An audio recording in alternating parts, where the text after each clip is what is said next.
ইচ্ছে ছিল আজ সারাদিন মেঘের ভেলায় ভেসে বেড়াবো তোমার সাথে, অথবা পাখির ডানায় ভর করে উড়ে যাব রূপকথার রাজ্যে, যেখানে রাজপুত্র আর রাজকন্যার কাহিনী সাজানো থাকে থরে থরে।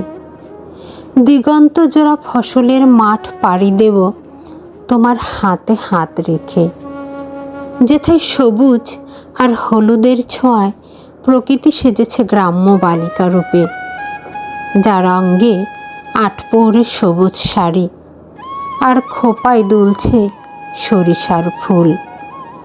প্রকৃতির বুনো মাতাল গন্ধে হারিয়ে যাব অজানা দেশে, তুমি আর আমি।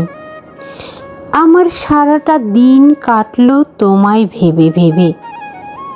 তুমি কি আমাকে মেঘের ভেলা, রূপকথার দেশ অথবা প্রকৃতির অপরূপ রাজ্যে নিয়ে যাবে?